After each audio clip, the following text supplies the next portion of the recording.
Mais avant de commencer, n'oubliez pas de vous abonner et d'activer la cloche de notification pour ne pas manquer nos prochaines vidéos. Bon visionnage.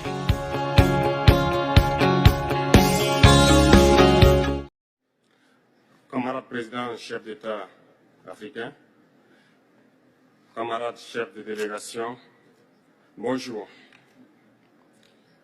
C'est un honneur pour moi ce matin donc de prendre la parole ici et de vous passer donc le salut fraternel du peuple du pays des hommes intègres. C'est aussi le lieu pour moi, avant tout propos, de rendre grâce à Dieu, Dieu Tout-Puissant qui nous a permis de nous réunir ici ce matin en bonne santé pour parler de l'avenir et du bien-être donc de nos peuples. Je m'en vais m'excuser auprès des anciens que je pourrais vexer dans mes propos à venir. Africanité oblige, des droits d'aînesse, je me dois de m'excuser. Camarades, j'ai quelques questions donc de ma génération, mille et une questions qu'on se pose. Mais nous n'avons pas de réponse. Et il se trouve qu'ici, nous pouvons laver donc notre linge sale parce qu'on se sent en famille. On se sent en famille en ce sens que la Russie est une famille aussi pour l'Afrique. C'est une famille parce que nous avons la même histoire. La Russie a consenti d'énormes sacrifices pour libérer le monde du nazisme pendant la Seconde Guerre mondiale. Les peuples africains, nos grands-pères, ont été déportés de force aussi pour aider l'Europe à se débarrasser du nazisme. Nous partageons la même histoire en ce sens que nous sommes les peuples oubliés du monde.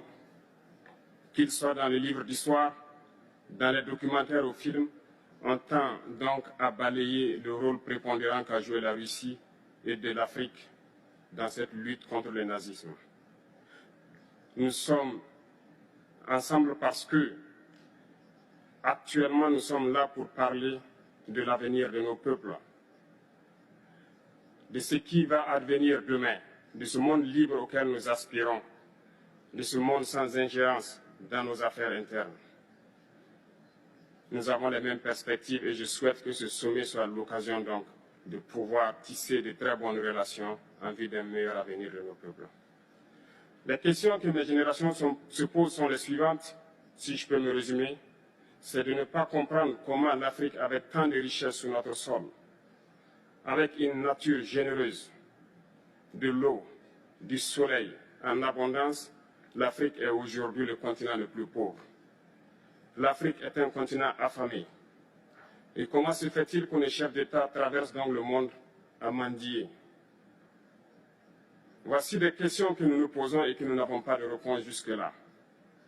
Nous avons l'occasion de tisser de nouvelles relations. Et j'espère que ces relations puissent être les meilleures pour donner un meilleur avenir à nos peuples.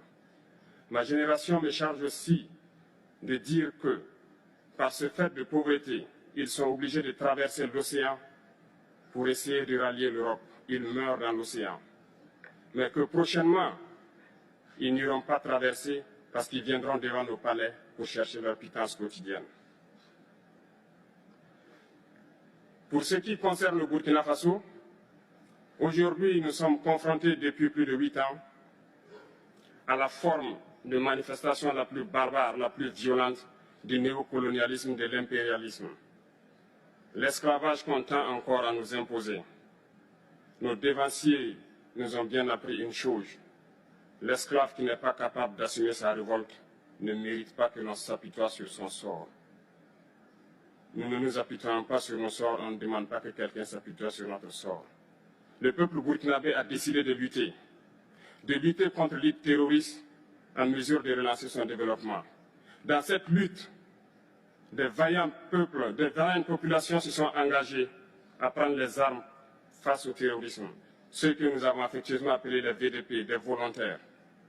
Nous sommes surpris de voir les impérialistes traiter ces VDP de milices et de tout type. C'est décevant, parce qu'en Europe, lorsque des peuples prennent les armes pour défendre leur patrie, on les traite de patriotes. Nos grands-pères ont été déportés pour sauver l'Europe.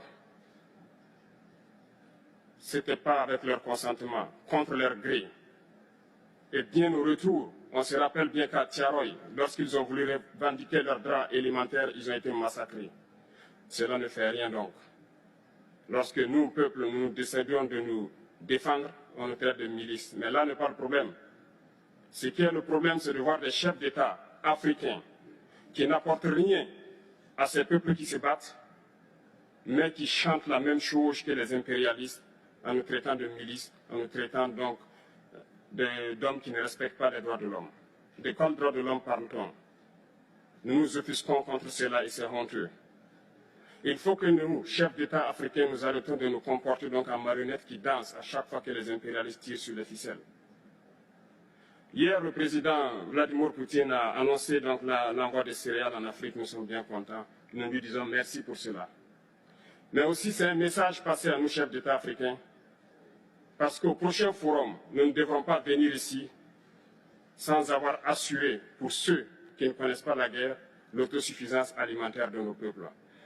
Nous devons prendre l'expérience de ceux qui ont pu déjà atteindre cela en Afrique, tisser de bonnes relations ici et tisser de meilleures relations avec la Fédération de Russie pour pouvoir assouvir les besoins de nos populations.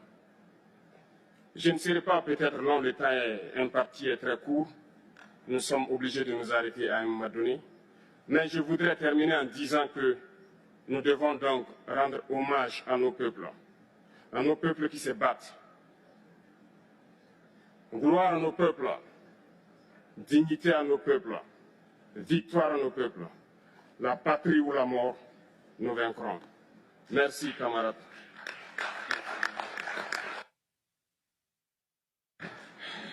Спасибо.